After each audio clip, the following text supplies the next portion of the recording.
మన VVIT university, absolute discipline, absolute education.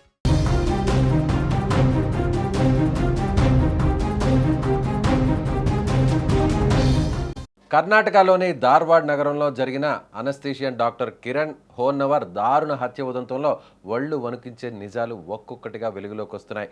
భర్తను కిరాతకంగా చంపి కన్న కొడుకు ప్రాణాల కోసం కొన ఊపిరితో కొట్టిమిట్టాడుతున్న కనీసం జాలి దయ లేకుండా భర్త శవం పక్కనే కూర్చొని ఫోన్తో టైంపాస్ చేసింది ఆ కసాయి భార్య.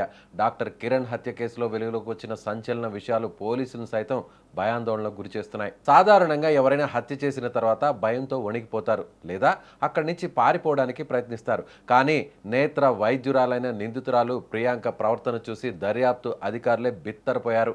పడగదిలో భర్త కిరణ్ రక్తపు మడుగులో శవమై పడి ఉన్నాడు. పక్కనే 8 ఏళ్ల కొడుకు నిహిత్ కత్తిపోట్లతో ప్రాణాల కోసం కొట్టిమిట్టాడుతున్నాడు. కానీ ప్రియాంక మాత్రం అదే బెడ్పై కూర్చొని ఏమీ ఎరగనట్లు గంటల తరబడి మొబైల్ ఫోన్ స్క్రోల్ చేస్తూ కాలక్షేపం చేసింది.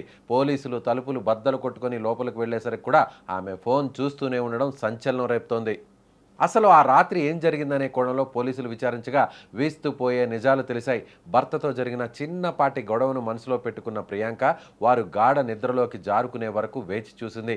అర్ధరాత్రి దాటిన తర్వాత భర్త కొడుకు నిద్రపోతుండగా విచక్షణ రహితంగా కత్తితో వారిపై దాడి చేసింది.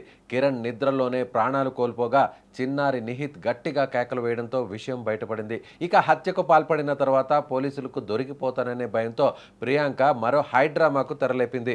బెడ్రూమ్లోనే ఉన్న భారీ మోతాదులో ఉన్న ఇన్సులిన్ ఇంజెక్షన్ను తనకు తానుగా ఇచ్చుకొని బలవన్ మరణానికి ప్రయత్నించింది. దీనివల్ల ఆమె శరీరంలో షుగర్ లెవెల్స్ పడిపోయి స్పృహ తప్పిన స్థితికి చేరుకుంది. ప్రస్తుతం ఆమె హాస్పిటల్లో చికిత్స పొందుతుంది. ఈ ఘోర కలిలో అందరికీ ఊరట్నిచ్చే ఏకైక విషయం ఏంటంటే 8 ఏళ్ల బాలుడు నిహిత్ ప్రాణాలతో బయటపడ్డాడు.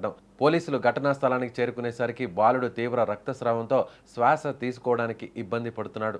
అధికారులు సమయస్ఫూర్తితో స్పందించి తక్షణమే హాస్పిటల్కి తరలించడంతో ప్రస్తుతం ఆ చిన్నారి కోలుకొని క్షేమంగా ఉన్నట్లు Hubballi Dharwad police commissioner N Shashikumar ప్రకటించారు. అయితే నిందితురాలు ప్రియాంక కూడా ఒక ఉన్నత చదువు చదివిన వైద్యురాలే అయినప్పటికీ ఒక సుశిక్షితురాలైన డాక్టర్ ఇలాంటి ఘాతుకానికి ఎందుకు ఒడికట్టిందనేది ఇంకా మిస్టరీగానే ఉంది. కుటుంబ కలహాలే కారణమని ప్రాథమికంగా భావిస్తున్నప్పటికీ ఇంతటి తీవ్రస్థాయి ద్వేషం వెనుకున్న అసలు కారణాలు ఏంటనేది పోలీసులకు సైతం అంతు చిక్కడం లేదు.